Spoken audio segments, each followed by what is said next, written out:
In this video, I'm going to be talking about when I auditioned for Disneyland Paris.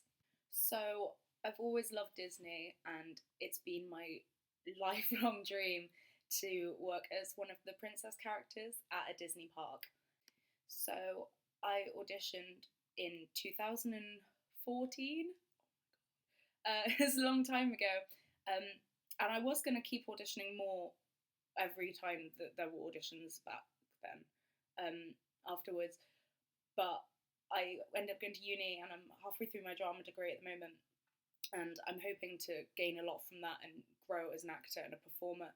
So hopefully, if I try again afterwards, then hopefully I might get further, maybe even get a job there, who knows. So the audition was in London at Pineapple Dance Studios, and it was for Disneyland Paris. They have the auditions for the the Florida park and the California park. Those were all in America or various other countries. So for me, it was easier to audition for Disneyland Paris. And also it meant that if I did get the job, I wouldn't be miles away from home in England. Before my audition and in the months leading up to it, I watched a lot of videos like this one that people have done before talking about the audition. I think it's an important thing to do to kind of just so you know what to expect, because it's very daunting, and I was not prepared for how many people turned up. So yeah, I'll start off by talking about what to expect and what happened. On the Disney Auditions website, which is where they post like the open call notices for the auditions, it said that the audition was going to start at 10, and it said to get there at least an hour early. So I'm pretty sure I got there for about 8:30, hour and a half early. And even then, I was 82nd in line or something, 89th maybe. I got there an hour and a half early, and I still was quite far back. Now, what I'd heard from people was that usually about 200 people turn up. When I went, I was 80th in line or whatever. After that, they had to stop letting people in when they hit 400 people. So there was like 400 people that turned up, and several others that didn't even get to go in and audition. It was very busy. It was a very hot day as well, and I was really nervous and stressed, but I got talking to some lovely people in the line. So basically what happened that I remember is we went in, and they gave you like a sticker with a number, which is how I knew I was 80 whatever in line. And then it was a lot of kind of standing around and waiting for them to get everyone in. They measured us all and took our heights. I'm 5'7", which is meant to be maximum height for a Disney princess character. So that's always going to be a bit risky, being on like the borderline of the height restriction, I guess. So I was nervous, but they measured me and it was fine. And I'd heard before that if they really like people, then they will hire like someone who's 5'8" or whatever. So I didn't let it set me back too much. They didn't take our like dress sizes and measurements at this stage. I've heard that they do that later in the audition process, which I obviously didn't get to. But yeah, and I think you're meant to be somewhere between a size 6 and a size 10.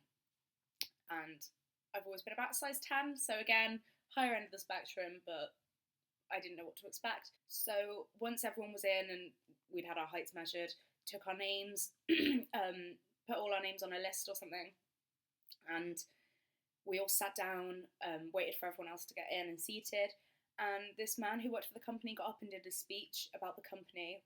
He told everyone that even if you get hired as a face character, which is like the princesses, anyone where your face is showing, you also get doubled as a fur character, which are the ones like Mickey Mouse, Goofy, Minnie Mouse, all the ones with like the heads on in the big furry suits. You also have to do those if you're a face character, and it's a lot of like job rotation. And also, like, if you get cast as one character, then it's more than likely that you'll at some point get upgraded, for want of a better word, to play other characters as well. The first round of the audition, and the only round that I got to, sadly, was that they kind of said to everyone that you're going to be put into smaller groups of about 10 to 15 people, and that it was kind of like a dance routine, but obviously it wasn't for a dancing role, but I guess you do need to have some sense of rhythm, or like, I think this stage was more for like the characterization, because the dance was like a certain amount of counts as a pirate. A certain amount counts as one of the seven dwarfs of your choice. A couple of counts as a villain of your choice. Then some is like a princess, and then some is yourself, I think. So you had to come up with like a couple of movements to fit with that type of character. So when I was a pirate, I was like, swigging some rum or whatever, and then for dwarf, I went for, who did I go for? I went for Sleepy, because I thought everyone would go for Grumpy, everyone would go for Dopey. Doc I thought was quite an obvious choice, so I went for Sleepy, and I was like, giving it the yawning.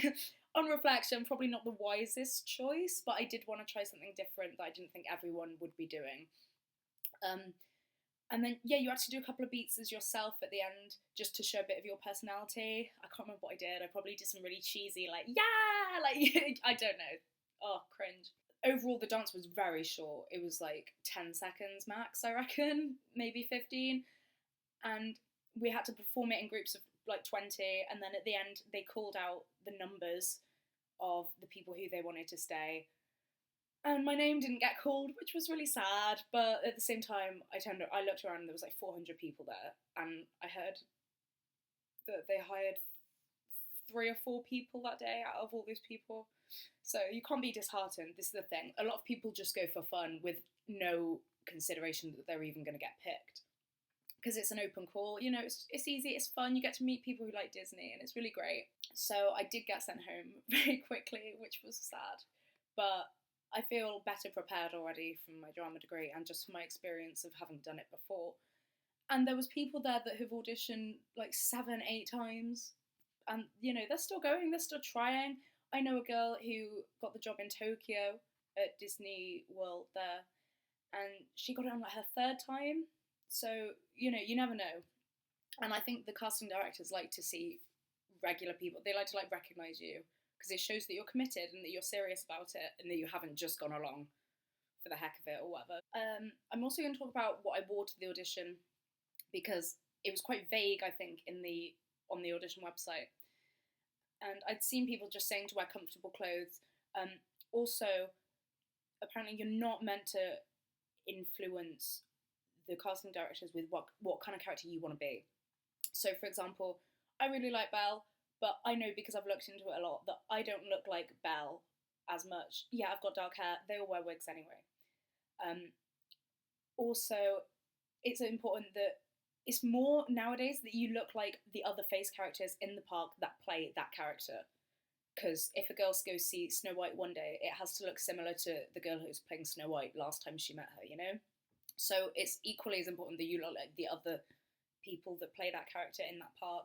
You kind of see people who turn up who haven't looked into that, and they'll have like, they'll have like dyed their hair red to look like Ariel. They'll be wearing like a purple top or like green legging, trying to like put the colours in the casting director's mind so that try and trick them into casting them as that character. So I read that they don't like that. So I thought I'd go for something quite neutral. So I literally just wore black like gym leggings and a sports bra with like just a plain purple t-shirt and some gym shoes, and I tied my hair up. Very minimal makeup. I just had like some mascara and foundation on, because again, they don't want you to, they know what they're looking for. You don't know what they're looking for. They don't want to feel like they're being tricked into casting you as someone that you're not right for the part to play, if that makes sense. It's very intimidating. There was people there in like really gorgeous, like slim, petite girls in like leotards, like doing warm-ups and stretches and wearing sweatbands, and I was just like, I knew I wasn't going to get it, and I know it sounds awful to put yourself down, but it was daunting. But again, I think that comes with experience, and all the more to be prepared for the next time. So obviously I didn't get through to any of the other rounds, but I've heard from other people talking about it that I think there's like another dance routine one, like a small short, not dance, but again a kind of sequence thing, and maybe some others. And then I think you have to they might get you to do a reading of like a scene. So yeah, that's a tip that someone gave me actually. They said to kind of consider who you look like genuinely, like who they might want to cast you as, and kind of brush up on maybe the accent. Like if you think you might be a Merida, brush up on like a Scottish accent maybe, and watch the film, kind of the delivery of the lines, um, just to be prepared in case they ask you to do a reading. And I think after that, what they do is they take you in for. And I had a dream once that I got into this section of the audition, and it was so vivid, and I was so disappointed when I woke up. They take you into wigging, which is they'll put like the top bit of the costume and like a wig on you and see what you look like in it. And that's how you know you're kind of like, oh my gosh, they're genuinely interested, you know. So yeah, I didn't get the part, any part, but I'm gonna try again after my degree, several times maybe, and I think I'll have a good shot, maybe. Also, this isn't entirely relevant, but I just want to mention a story that's inspired me to kind of never not give up on stuff like this. Um, when my mum was younger, she was the hairdresser, and she applied for these jobs on like fancy cruise liners, to like cut hair for really rich fancy people. And again, like 400-500 people turned up on the day that she tried out for it, and she got picked with like one other person, or maybe she was the only one. It was like her and maybe one other person got picked out of like hundreds and hundreds of people. And mummy turned it down so that she could get married and have children, which is really sweet. But I find it so inspiring that she got picked out of all those people, because she always says to me whenever I'm like, oh, there's loads of people, they're never going to pick me, my mum will always be the first one to say like, well, they have to pick someone, why not you? And it's true, it's true. Yeah, it's nice. So, words of wisdom from Mama Mason. And I'll be in touch soon, guys.